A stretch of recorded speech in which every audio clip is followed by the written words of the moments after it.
Right. Telangana assembly సమావేశాలు జరుగుతున్నాయి. అక్కడ మీడియా పాయింట్ వద్ద ఎమ్మెల్యే కేటీఆర్ మాట్లాడుతున్నారు. ఇప్పుడు ఆ లైవ్ చూద్దాం.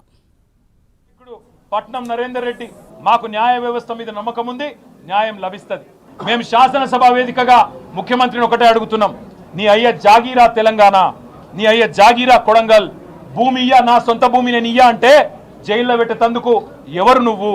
నియంతవా, రారాజువా, చక్రవర్తివా? ఏమనుకుంటున్నావు? నీకు నువ్వు ప్రజాస్వామ్యంలో అత్యున్నత వేదిక శాసనసభ.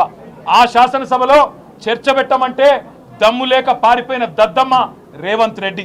అందుకే నేను అంటా ఉన్నా, నువ్వు ఏ ప్రయత్నాలు చేసినా, ఎన్ని కుయుక్తులు పన్నినా ఆ రైతుల తరపున కొట్లాడుతూనే ఉంటాం.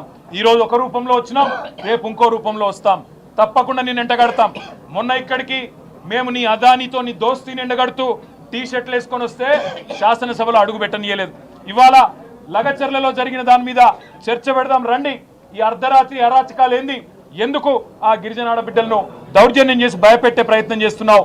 మగవాళ్ళను జైలుకు పంపినావు, ఆడబిడ్డలనేమో ఇంటింటికి పోయి హింసిస్తున్నావు, బెదిరిస్తున్నావు అని అడిగితే సమాధానం చెప్పే సత్తాలేని సన్నాసి ప్రభుత్వం ఇవాళ అసెంబ్లీని వాయిదా వేసుకొని పారిపోయే ప్రయత్నం చేసింది. మేము మీ ద్వారా, గౌరవ మీడియా మిత్రుల ద్వారా కూడా రాష్ట్ర ప్రజానికానికి, ముఖ్యంగా కొడంగల్ ప్రజలకి మేము ఒకటే చెప్పదలుచుకున్నాం, మీ తరపున మేమున్నాం, మీ తరపున కేసీఆర్ గారు ఉన్నారు. ఎన్ని రకాల శోభ పెట్టే ప్రయత్నం రేవంత్ రెడ్డి ప్రభుత్వం చేసినా తప్పకుండా మీకు అండగా నిలబడతాం. ఇవాళ కేవలం జైళ్లలో పెట్టడమే కాదు, అరాచకం చేస్తూ ఉన్నారు. ఈ రోజు కూడా లగచర్లలో ఫార్మా విలేజ్ అనే ప్రతిపాదనను వెనుకకు తీసుకొని మరొక వైపు పారిశ్రామిక కారిడార్ పేరిట భూములు గుంజుకునే ప్రయత్నం చేస్తూ ఉన్నారు. అక్కడ ఉండే కుటుంబ సభ్యులను, రైతుల కుటుంబ సభ్యులను బెదిరించే ప్రయత్నం చేస్తూ ఉన్నారు.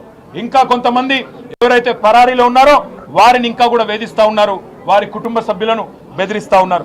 ఈ రాష్ట్రంలో జరుగుతున్నది ఒక ప్రజాస్వామ్య ప్రభుత్వమా, లేక ఒక నియంత ప్రభుత్వమా, ఒక అరాచక ప్రభుత్వమా అనేది మేము అడుగుతా ఉన్నాం. శాసనసభ వేదికగా తప్పకుండా ఈ ప్రభుత్వాన్ని నిలదీస్తాం, నిజాలు బయటికి వచ్చేంత వరకు. ఈ లగచర్ల ఎందుకు జరిగింది? అసలు అనుముల తిరుపతి రెడ్డి కనుసన్నల్లో అక్కడ పోలీసులు ఎందుకు నడుస్తున్నారు? అనుముల తిరుపతి రెడ్డి కనుసన్నల్లో అక్కడ అధికారులు ఎందుకు పనిచేస్తున్నారు? ఒక రాజ్యాంగేతర శక్తిగా రేవంత్ రెడ్డి అన్న అనుముల తిరుపతి రెడ్డి అక్కడ ఎట్లా ఊరేగుతున్నాడు 200 మంది పోలీసులను పెట్టుకునే విషయాన్ని రాష్ట్ర ప్రజల దృష్టికి తప్పకుండా తీసుకొస్తాం. కొడంగల్ రైతన్నలకు, కొడంగల్ గిరిజన బిడ్డలకు మేము ఒకటే విజ్ఞప్తి చేస్తా ఉన్నాం, న్యాయస్థానం మీద తప్పకుండా మనందరికీ విశ్వాసం ఉంది, న్యాయం లభిస్తుంది. ఇప్పటికే మీరు 35 రోజులు శిక్ష అనుభవించినారు, మీకు తప్పకుండా న్యాయం లభిస్తుంది, మీరు భయపడవద్దు.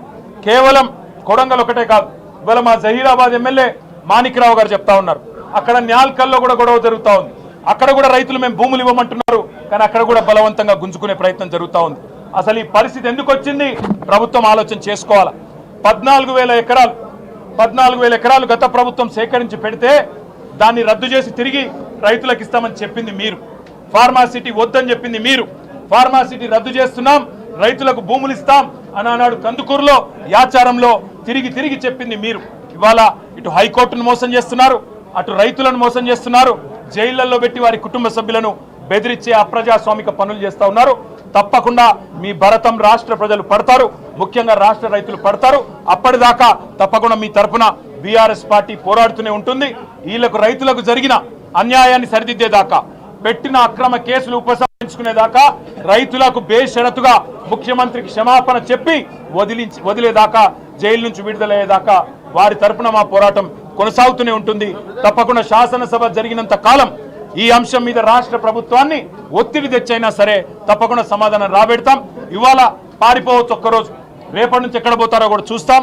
ఇవాళ మీరు నిజంగా ఒక మాట ఆలోచించండి, ఇంత ముఖ్యమైన సమస్య 40 రోజులుగా రైతులు వారు జైళ్లలో ఉంటే అందులో ఉన్న 3 ఆరోగ్య సమస్య వచ్చి, హీరియా నాయక్ అనే రైతు గుండెపోటు వచ్చి కంప్లైంట్ చేస్తే ఆయనను హాస్పిటల్కు పోలీస్ బండ్లు తీసుకురావడమే కాకుండా ఎంత అమానవీయంగా, ఎంత క్రూరంగా, ఎంత దుర్మార్గంగా ఈరోజు బేడీలు వేసి ట్రీట్మెంట్ చేస్తున్నారో ఇక్కడ చూడవచ్చు అని చెప్పి నేను విజ్ఞప్తి చేస్తా ఉన్నా. ఇంతకంటే అరాచకం, ఇంతకంటే దుర్మార్గం, ఇంతకంటే చిల్లర ప్రభుత్వం ఈ భారతదేశంలో ఎన్నడన్నా చూసినామా? దయచేసి ఆలోచన చేయండి. గుండె నొప్పి వచ్చింది, ఛాతీ నొప్పి వచ్చింది అనే రైతుకి బేడీలేసి ట్రీట్మెంట్ చేసే ఒక దిక్కుమాలిన నికృష్టపు ప్రభుత్వాన్ని తప్పకుండా ఎండగడతాం. శాసనసభలోనే వారిని తప్పకుండా నిలదీస్తామనే మాట మళ్ళొక్కసారి మీ అందరి ద్వారా తెలియజేస్తూ ఆ రైతులకు న్యాయం జరిగేదాకా వదిలిపెట్టం, ఈ ప్రభుత్వాన్ని నిలదీస్తూనే ఉంటాం. జై తెలంగాణ.